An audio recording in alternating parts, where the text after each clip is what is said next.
কইরা আল্লাহ পাক পরওয়ারদিগার আলম সভাপতির চেয়ারে আসন গ্রহণ করবে। জোরে কন্যা সুবহানাল্লাহ। এ নবীর উম্মত, সেই জান্নাতের মাহফিলে যাইতে রাজি আছি তো? আশা রাখি তো? কারা কারা?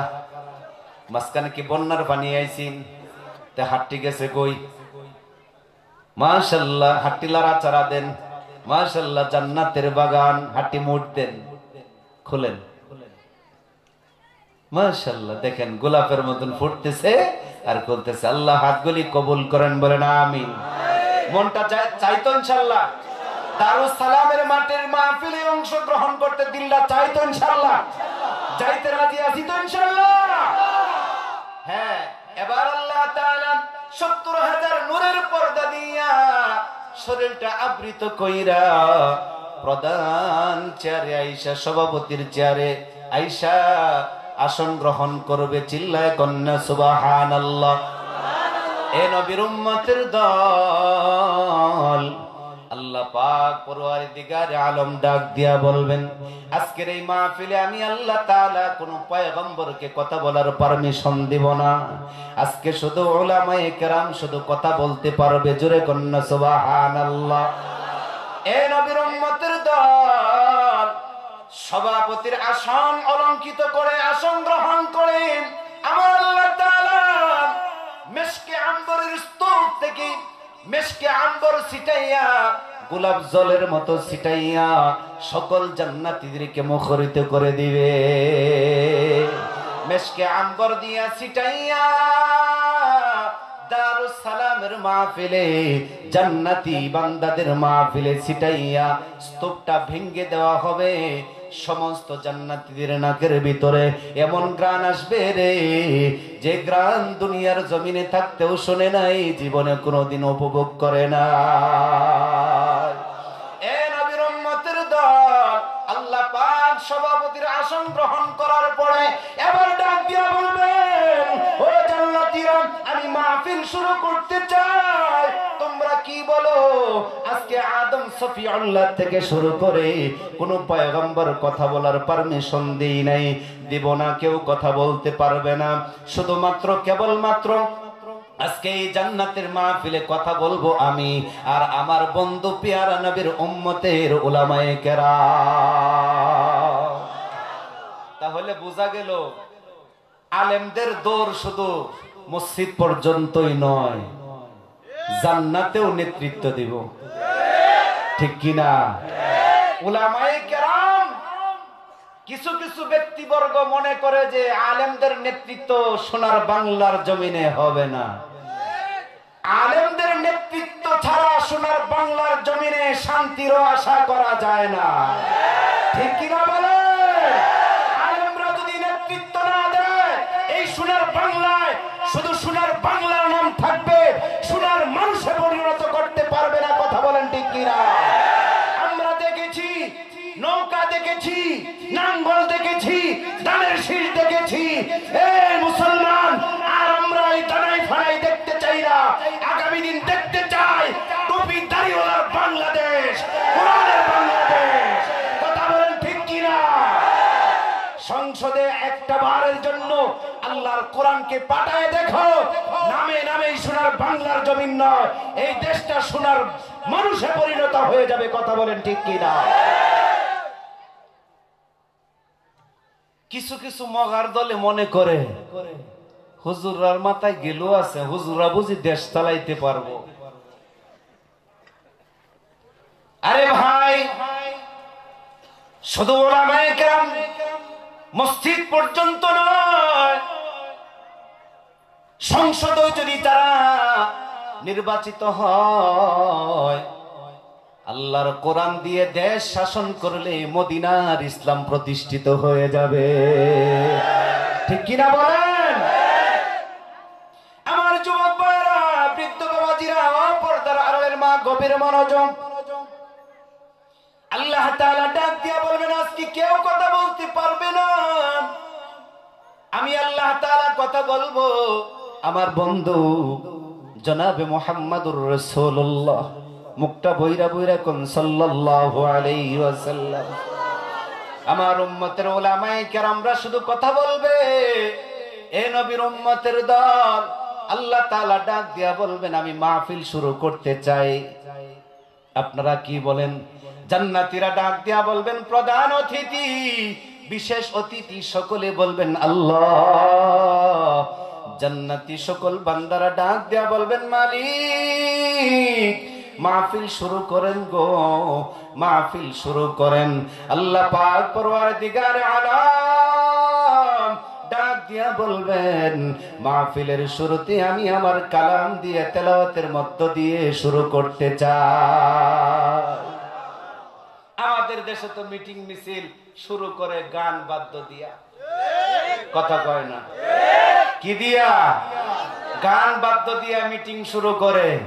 আল্লাহ তাআলা ডাক দিয়া বলবেন আজকের এই মাহফিল আমি শুরু করতে চাই আমার কালামুল্লাহ শরীফ কোরআনুল কারীমের তেলাওয়াত দিয়ে আজকের মাহফিল শুরু করতে চাই। জোরে কোন সুবহানাল্লাহ। আল্লাহ পাক পরওয়ারদিগার আলম ডাক দিয়া বলেন ও দাউদ পয়গম্বর, আজকে এই জান্নাতি বান্দাদেরকে আমার কোরআন থেকে তেলাওয়াত কইরা আপনার তেলাওয়াতের মধ্য দিয়ে আমি অনুষ্ঠান শুরু করতে চাই। কারণ দাউদ আলাইহিস সালাতু ওয়াস সালাম কি আমার আল্লাহ তাআলা এমন একটা চমৎকার কণ্ঠ দিয়েছিলেন। দাউদ আলাইহিস সালাতু ওয়াস সালাম যখন তেলাওয়াত করতেন গো, তখন আকাশের উপর দিয়ে মাথার উপর দিয়ে যখন পাখিগুলা উড়ে যেত, দাউদ আলাইহিস সালাতু ওয়াস সালামের তেলাওয়াত শুইনা ওই মুহূর্তে পাখিগুলা, চলন্ত পাখিগুলা তাদের চলা বন্ধ কইরা দাউদ আলাইহিস সালাতু ওয়াস সালামের কণ্ঠের তেলাওয়াত শুনে মুগ্ধ হয়ে যাইত। আর জোরে কোন সুবহানাল্লাহ। এ নবীর উম্মত, দাউদ আলাইহিস সালাতু ওয়াস সালামকে আল্লাহ পাক এমন একটা চমৎকার কণ্ঠ দিয়েছিলেন, সাগরের কিনারে বইসা তেলাওয়াত করলে সাগরের যত মাছ মৎস্য ছিল গো, সমস্ত মৎস্যগুলি দাউদ আলাইহিস সালামের তেলাওয়াত শোনার জন্য নদীর কিনারে আইসা বইসা যাইত। আল্লাহ তাআলা ডাক দিয়া বলবেন দাউদ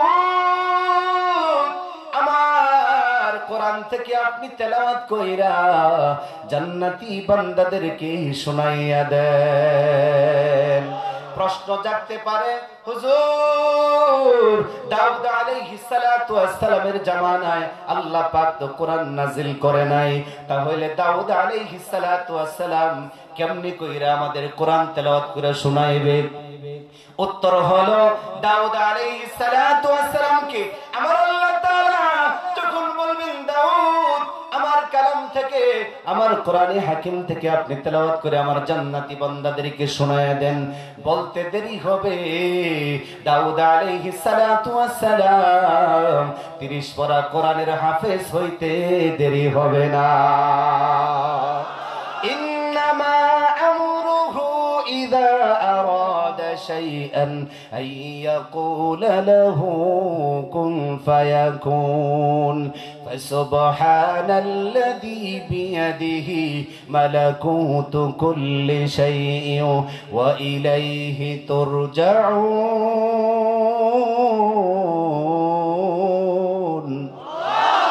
আরো জোরে কোন আল্লাহু আকবার। গলা ভাঙ্গা, 3 দিন ধরে ঠান্ডা জ্বরে আক্রান্ত, আজকেও নাক দিয়ে পানি পড়ছে, এরপরেও কথা যে বলতে পারতেছে এটা আল্লাহর মেহেরবানি, ঠিক কিনা বলেন? এত ঠান্ডা লাগছে, এত জ্বর, ওষুধ খায়া তারপরে আসছি, জ্বর কমছে, এখন শরীর গামতেছে, আলহামদুলিল্লাহ বলেন। লাগাতার প্রোগ্রাম, আগামীকালকা বগুড়াতে প্রোগ্রাম, তারপরে দিন টাঙ্গালে, এইভাবেই চলছে। দোয়া করেন আল্লাহ তাআলা যেন সুস্থতার নিয়ামত দান করেন, বলেন আমিন। আমার পরে আমার বন্ধুবর মাহমুদি সাহেব আসবেন, রেজাউল করিম মাহমুদি সাহেব, ওনার কণ্ঠ চমৎকার, তেলাওয়াত শুনলে আপনাদের দিল ঠান্ডা হয়ে যাবে। আল্লাহ পাক হযরতের হায়াতের মধ্যে বরকত দান করেন, বলেন আমিন। আমার যুবক ভাইয়েরা, বৃদ্ধ বাবাজিরা, যে কথা বলতেছিলাম, আল্লাহ পাক পরওয়ারদিগারে আলম দাউদ আলাইহিস সালাতু ওয়াস সালামকে যখন বলবেন বলার সঙ্গে সঙ্গেই 30 পারা কোরআনের হাফেজ হয়ে যাবে। আল্লাহ পাক কোন শব্দটা বলার সঙ্গে সঙ্গে ফায়াকুন বলার আগেই অটোমেটিক সব কিছু হয়ে যায়। সুবহানাল্লাহ কইব না নাউজুবিল্লাহ কইব বুঝি না, কারণ সুবহানাল্লাহর সাথে তো সম্পর্ক আমাদের নাই, যার কারণে কোন জায়গায় সুবহানাল্লাহ, কোন জায়গায় আলহামদুলিল্লাহ, কোন জায়গায় আল্লাহু আকবার বলতে হবে এটা আমাদের জানা নাই, না থাকার কারণে বলতে পারি না। কথাগুলো ডিজিটাল করতে চাই না, মূল আলোচনার দিকে চলে যাই। দাউদ আলাইহিস সালাতু ওয়াস সালামকে আমার আল্লাহ তাআলা বলার সঙ্গে সঙ্গেই 30 পারা কোরআনের হাফেজ হয়ে যাবে। চিল্লায়ে কোন সুবহানাল্লাহ।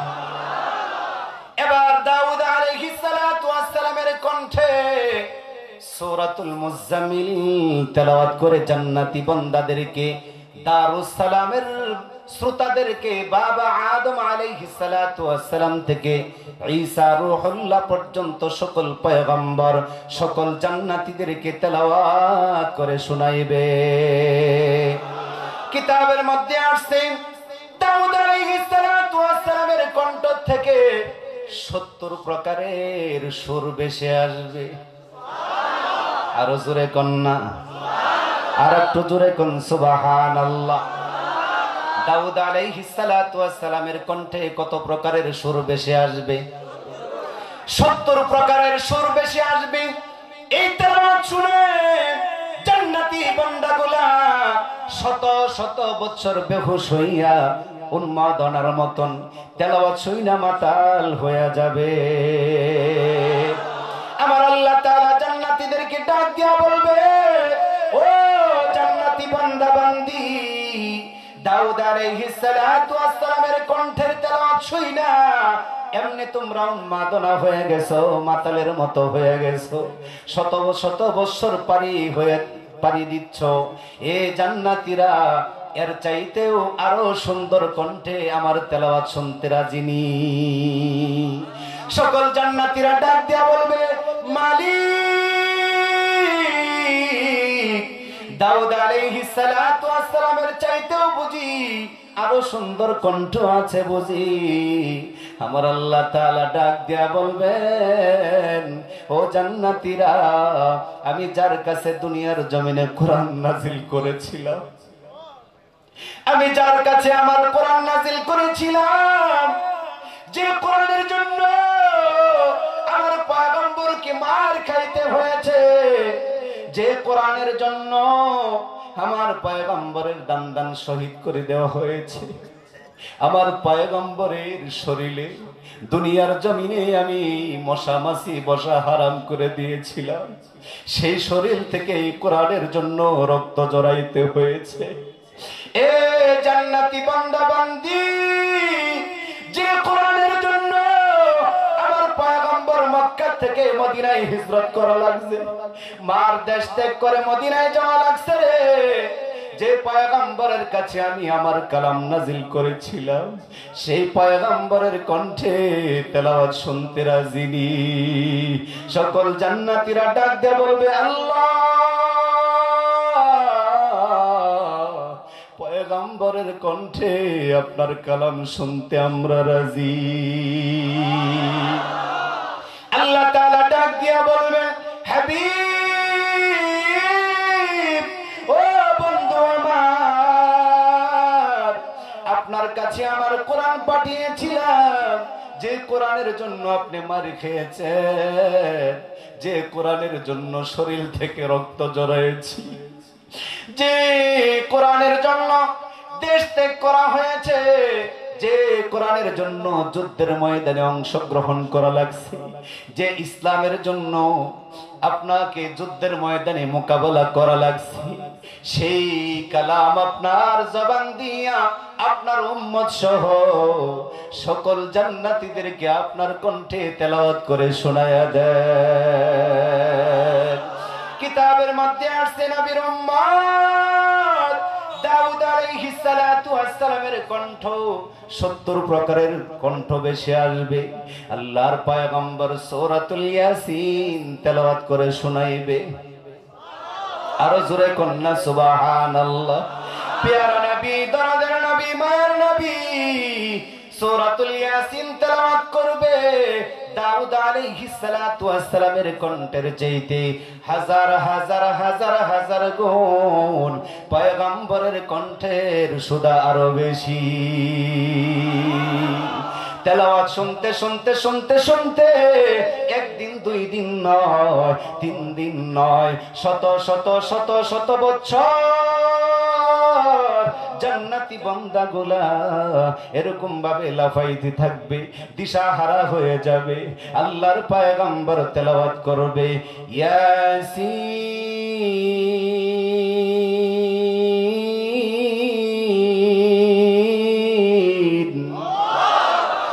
ওয়াল কুরআনিল হাকীম।